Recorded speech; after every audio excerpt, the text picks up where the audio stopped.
Salut. Alors aujourd'hui, on se retrouve pour un nouveau podcast dans lequel on va parler de l'aloe vera, ce trésor naturel de la peau. Aujourd'hui, on connaît surtout l'aloe vera pour son gel que l'on applique donc sur notre peau, que ce soit après un coup de soleil ou dans les cosmétiques ou parfois dans certaines boissons. Mais avant de devenir un ingrédient que l'on retrouve dans nos magasins, nos pharmacies et nos produits de beauté, l'aloe était tour à tour un remède, une plante sacrée, un produit précieux, un symbole de protection et même un objet de commerce. Alors, comment une simple plante a-t-elle traversé autant de civilisations et surtout, est-ce que l'aloe vera que nous achetons aujourd'hui ressemble vraiment à celui que les anciens utilisaient? C'est ce que je te propose de découvrir. Commençons par son nom. L'origine exacte du mot aloe n'est pas totalement certaine. Une hypothèse souvent retenue le rapproche de l'arabe aloe, qui évoquerait une substance amère et brillante en référence au sucre de la plante. Quant à vera, le mot vient du latin et signifie vrai ou authentique. Et cette notion de vrai est finalement quand même assez intéressante, parce qu'aujourd'hui, quand on voit écrit sur une bouteille 99% aloe vera, on va imaginer immédiatement que l'on possède le produit le plus pur possible. Mais tu vas voir que pour comprendre réellement un produit à base d'aloe, le pourcentage affiché sur le devant de la bouteille ne raconte pas toute l'histoire. L'histoire de l'aloe commence bien avant nos pharmacies modernes. Il y a plusieurs milliers d'années, les hommes utilisaient déjà les plantes pour se soigner. Mais dans les sociétés anciennes, il n'existe pas forcément de séparation entre médecine, spiritualité et nature. Une plante peut être à la fois un remède et un élément symbolique. Et c'est particulièrement intéressant avec l'aloe. Commençons par la civilisation sumérienne. Il y a plus de 4000 ans, en Mésopotamie, des tablettes d'argile en écriture cunéiforme mentionnent différentes plantes médicinales que certains chercheurs interprètent comme pouvant faire référence à l'aloe. Il faut toutefois rester prudent. Identifier précisément une plante à partir de textes aussi anciens n'est pas toujours possible. Mais ce qui est fascinant, c'est la place accordée aux plantes. Pour les Sumériens, les plantes pouvaient être considérées comme des dons des dieux. Les remèdes végétaux étaient associés à des pratiques médicales, mais aussi à des prières, des invocations et des rituels. L'idée de guérison ne consistait donc pas uniquement à appliquer une substance sur un corps malade. Il s'agissait aussi de rétablir un équilibre entre l'être humain, la nature et le monde spirituel. L'aloe, lorsqu'il était utilisé, appartenait donc à un univers dans lequel le soin et le sacré étaient intimement liés. Quelques milliers d'années plus tard, nous retrouvons l'aloe en Chine.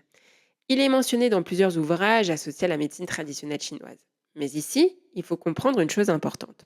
Lorsque ces textes chinois parlent de chaleur, ils ne parlent pas simplement de la température du corps. La chaleur est un concept propre à la médecine traditionnelle chinoise. Elle peut être associée dans ce système de pensée à différents déséquilibres, que ce soit des rougeurs, des irritations, certains troubles digestifs, des aphtes, soif importante ou les yeux rouges. L'aloe était alors considérée comme une plante rafraîchissante. Autrement dit, on ne peut pas simplement traduire les anciens usages chinois avec nos catégories médicales modernes. Ce sont deux façons différentes de penser le corps. Et c'est important de le préciser quand on parle aujourd'hui des plantes anciennes. Et nous arrivons dans l'Égypte ancienne. Et là, l'histoire de l'aloe prend une dimension particulièrement symbolique. L'aloe est parfois présentée comme la plante de l'immortalité. Cette appellation serait notamment liée à sa capacité à se régénérer, à sa longévité et à son association symbolique avec les cycles de la vie et de la renaissance. Certains récits évoquent également son utilisation dans des pratiques funéraires ou sa présence près des tombeaux. Mais attention, toutes ces histoires ne sont pas également documentées. Il faut distinguer ce que nous pouvons établir historiquement de ce que la tradition populaire a ensuite raconté. Et c'est exactement le cas avec qui dit Égypte, qui dit beauté, dit Cléopâtre. On raconte souvent que Cléopâtre aurait utilisé l'aloe dans ses soins de beauté pour préserver la douceur et l'élasticité de sa peau. Certains récits lui attribuent même des utilisations pour les yeux. Mais là encore, nous sommes davantage dans le domaine de la tradition et de la légende que dans celui d'une preuve historique solide. Et finalement, cette association est révélatrice. Pourquoi Cléopâtre et l'aloe sont-ils restés associés dans notre imaginaire? parce que l'aloe représentait déjà quelque chose de très fort là-bas. La beauté, la régénération, la jeunesse et la renaissance. Puis l'aloe poursuit son voyage dans l'Antiquité et au Moyen Âge. Le monde arabe joue un rôle essentiel dans la connaissance, la culture et le commerce des plantes médicinales. L'aloe y occupe une place importante. Cette fois, on ne parle plus seulement de plantes médicinales, on parle aussi de commerce. Le sucre ou la résine séchée de l'aloe pouvaient être conservés et transportés. Les routes commerciales permettent alors à la plante et à ses usages de circuler entre la péninsule arabique, l'Afrique, le bassin méditerranéen et progressivement l'Europe. Et l'aloe possède une autre caractéristique qui va nourrir son symbolisme, il résiste. Il est capable de survivre dans des environnements difficiles.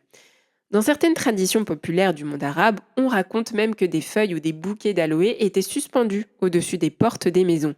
L'objectif symbolique, c'était de protéger le foyer, d'éloigner le mauvais œil ou d'attirer les bénédictions. La pratique varie selon les régions et ne constitue évidemment pas une vérité universelle. Mais ça vient nous montrer que l'aloe n'était plus seulement une plante que l'on utilisait, c'était une plante à laquelle on attribuait une fonction protectrice. Et direction l'Inde.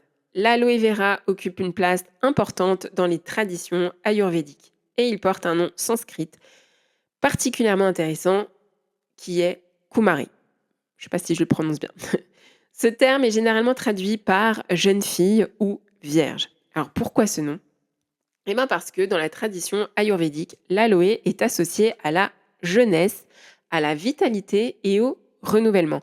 Encore une fois, on retrouve donc la même idée qui est régénérer, rafraîchir, préserver, renouveler. Dans les textes et traditions ayurvédiques, l'aloe est notamment associé aux soins de la peau et à certains usages digestifs. Et certaines traditions populaires lui attribuent également un rôle protecteur autour de la maison. Mais là encore, prudence, parce qu'on retrouve parfois sur Internet des affirmations selon lesquelles l'aloe serait clairement identifiée dans l'Atharva Veda. Or, l'identification précise de certaines plantes anciennes est discutée par des spécialistes. Donc, si vous voyez cette information passer, mieux vaut dire certains rapprochent cette plante du kumari, mais l'identification botanique exacte reste discutée. Donc, c'est moins spectaculaire, mais c'est beaucoup plus honnête. Puis, l'aloe arrive dans le monde gréco-romain. Et ici, nous avons des sources particulièrement intéressantes. Au 1er siècle après Jésus-Christ, le médecin et botaniste grec Dioscoride décrit l'aloe dans son célèbre ouvrage de De Materia Medica. Il s'intéresse notamment au suc amer, extrait des feuilles, et à ses usages médicinaux. Quelques décennies plus tard, le naturaliste romain Pline l'Ancien évoque lui aussi l'aloe dans son œuvre Histoire naturelle. L'aloe devient alors véritablement une substance de la pharmacopée antique. Et nous retrouvons des usages autour des soins de la peau, des blessures et de certains troubles digestifs. Mais il faut faire attention à une chose, l'aloe des anciens n'est pas forcément l'aloe que nous consommons aujourd'hui. Parce que dans une feuille d'aloe, plusieurs éléments coexistent. Et c'est justement là que notre histoire devient intéressante. Avec la transmission des connaissances grecques, romaines puis arabes, l'aloe gagne progressivement l'Europe. Au Moyen Âge, les monastères deviennent de véritables lieux de conservation et de transmission des connaissances médicales. Dans les fameux jardins des simples, les moines cultivent différentes plantes destinées aux soins. Et au passage, est-ce que tu sais ce que signifie simple? Au Moyen Âge, un simple désigne une substance médicinale provenant directement de la nature. Et les jardins des simples sont donc en quelque sorte des jardins médicinaux. L'aloe va ainsi continuer son voyage dans la pharmacopée européenne. Puis viennent les grandes explorations maritimes des 15e et 16e siècles. Les plans de voyage, les connaissances voyage, les marchandises voyage, et l'aloe suit les routes maritimes. Une anecdote célèbre affirme même que Christophe Colomb aurait appelé l'aloe le médecin en peau. Mais encore une fois, cette attribution est à considérer avec prudence car son authenticité historique n'est pas solidement établie. Et dans la Bible, parce qu'on parle beaucoup de textes sacrés, mais on pourrait se demander si on en parle aussi dans la Bible. Alors, oui, mais il faut faire attention à ce que l'on entend par aloe. Dans plusieurs passages bibliques, le terme traduit par aloès pourrait en réalité désigner une substance aromatique probablement associée au bois d'agar. Et dans l'évangile selon Jean, lorsque Nicodème apporte de la myrrhe et de l'aloès pour l'ensevelissement de Jésus, il s'agit probablement là encore d'une substance aromatique. Donc, ce n'est probablement pas l'aloe vera sous forme de gel que nous connaissons aujourd'hui. Pourquoi cette confusion? Parce que les noms de plantes ont voyagé. Ils ont été traduits, transformés, adaptés aux langues et aux époques. Donc, un même terme pouvait parfois désigner des substances différentes. Et au fil des siècles, le mot aloès a fini par évoquer pour nous cette plante aux feuilles charnues que nous connaissons aujourd'hui. Puis arrive la médecine moderne. Et là, tout change. À partir du 19e et surtout 20e siècle, la médecine se transforme assez... une grosse transformation. Donc, on découvre les bactéries, on comprend mieux les mécanismes des maladies, on développe les antiseptiques, les antibiotiques, les médicaments de synthèse. La médecine cherche désormais à identifier des molécules, mesurer des effets, déterminer des doses et reproduire les résultats. Et l'aloe pose un problème, parce qu'une feuille d'aloe n'est pas forcément identique à une autre. Que ce soit en termes d'espèces, d'âge de la plante, le climat, la récolte, la partie utilisée, la conservation et la transformation. Tout ça peut modifier la composition du produit final.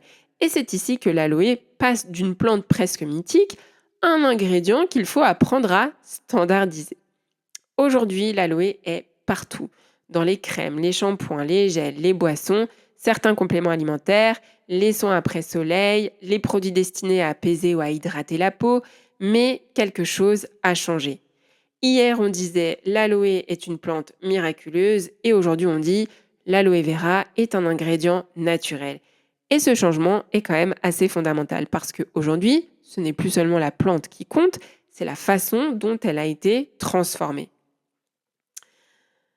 Alors, gel, jus, poudre, mais qu'est-ce qu'il y a vraiment dans le produit? Et c'est probablement la partie la plus importante si tu as envie d'utiliser de l'aloe, parce que deux produits peuvent afficher tous les deux aloe et pourtant être quand même très différents. On peut trouver de la feuille fraîche, du gel, du jus, de la poudre, des extraits et des produits à base de feuilles entières.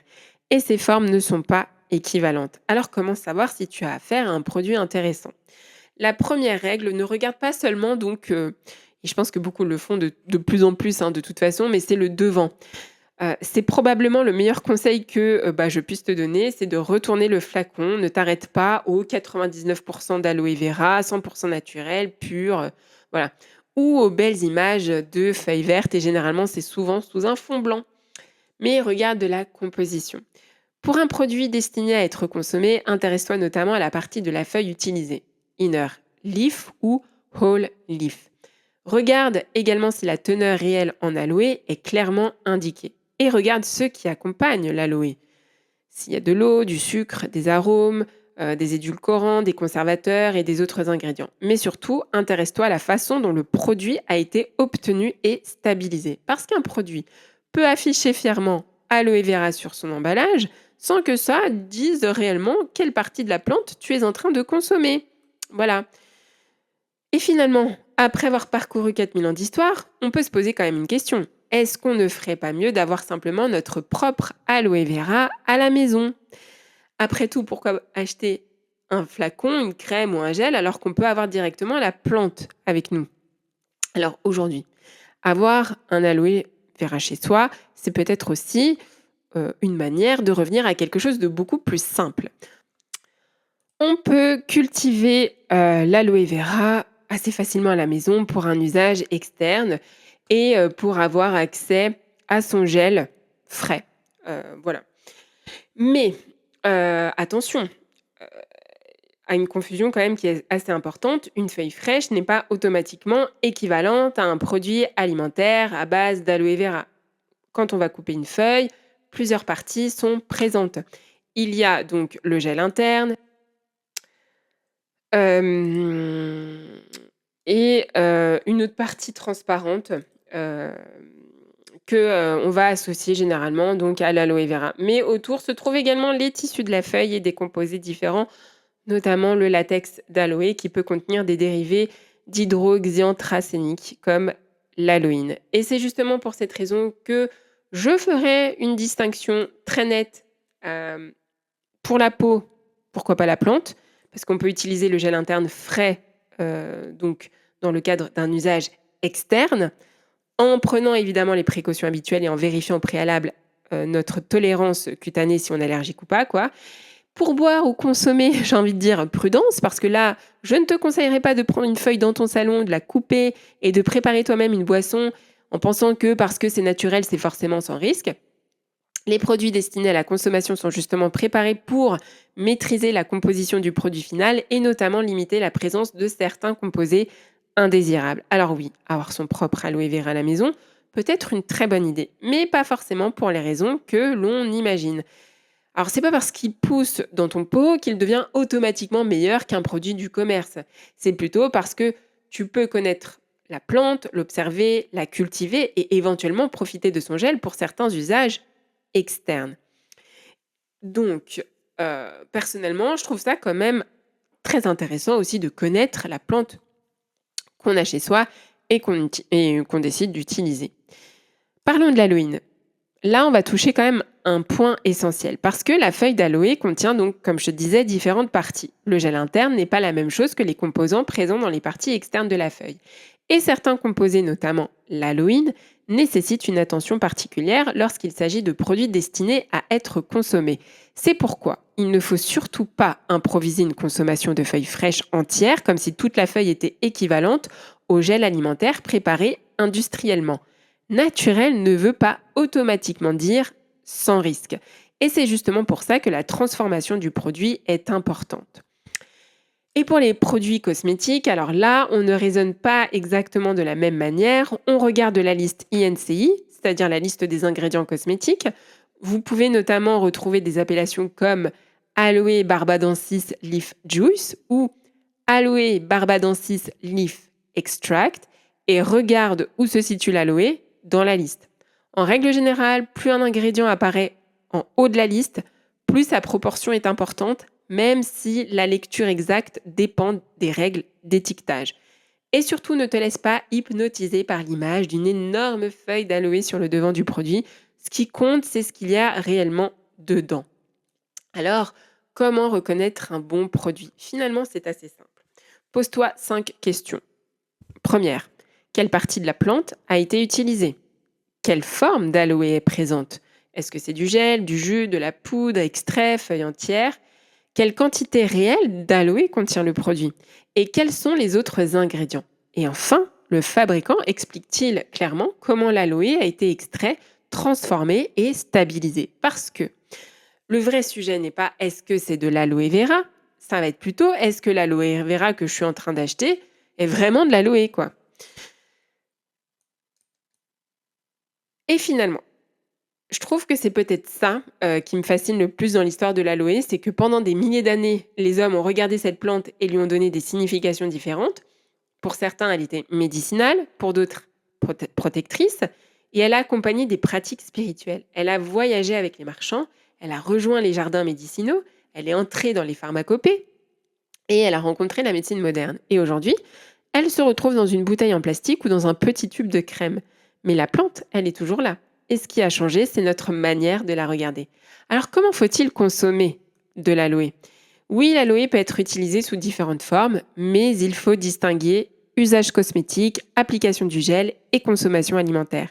Et pour la consommation, je te conseille vraiment de privilégier un produit conçu pour cet usage avec une composition claire et une maîtrise annoncée des composés indésirables comme l'aloïne. Ne pars pas du principe que parce qu'une plante est naturelle, tu peux forcément la consommer sous toutes ses formes. Et surtout, ne confonds pas le gel interne avec la feuille entière. Ce sont deux choses différentes. Donc, la prochaine fois que tu verras un flacon d'aloe vera, ne vois pas simplement une boisson verte ou un produit de beauté, imagine le voyage qu'il représente. Une plante connue depuis des millions d'années, des milliers d'années, une plante qui a traversé la Mésopotamie, l'Égypte, l'Inde, la Chine, le monde gréco-romain, le monde arabe et l'Europe, une plante qui a été tour à tour un remède, un symbole de régénération, de protection du foyer, un produit précieux et un objet de commerce. Et aujourd'hui, elle est devenue un ingrédient industriel que nous devons apprendre à regarder autrement parce qu'au fond, le plus intéressant avec l'aloe vera, c'est peut-être pas seulement ce qu'il peut faire, c'est aussi de comprendre ce que nous sommes réellement en train d'acheter, comment la plante a été transformée et ce qui reste véritablement de cette plante millénaire dans le produit que nous tenons entre nos mains. Donc, la prochaine fois que tu achètes de l'aloe vera, retourne le flacon, lis, questionne-toi, comprends parce qu'une belle feuille d'aloe sur une étiquette ne raconte jamais toute l'histoire. Et maintenant que tu connais son histoire, à toi de découvrir ce qu'il y a réellement dans ta bouteille ou si tu as la plante chez toi, comprendre comment l'utiliser. Et parce que je pense que c'est important, surtout que quand on est attaché à tout ce qui est soins naturels. Voilà. Alors, sur l'écran, tu vois une fiche que j'ai faite. euh, où tu retrouves les propriétés, dans quel cas l'utiliser, comment reconnaître un produit de qualité, est-ce qu'il faut acheter la plante justement, est-ce qu'on peut consommer l'aloe et quand ne pas utiliser l'aloe vera sur la peau. Tu peux télécharger cette fiche gratuitement sur mon site internet sarahepiphany.com. Je te mets le lien de mon site internet. Alors pour accéder sur mon site, il faut s'inscrire, c'est totalement gratuit. Voilà. Donc, n'hésite pas à faire un tour si ça t'intéresse. Et puis voilà, je te dis à très bientôt pour une autre série de soins naturels à avoir peut-être dans sa salle de bain. Voilà, si tu es intéressé par tout ce que la nature nous offre et pour lequel peut-être on ne prête pas assez attention. Et aussi à son histoire, parce que je trouve que c'est important de connaître aussi l'histoire d'un produit qu'on qualifie aujourd'hui de naturel. Voilà. En tout cas, c'est l'occasion de te dire de bien prendre soin de toi, de ton énergie, et je te dis à très bientôt pour un prochain podcast. Ciao!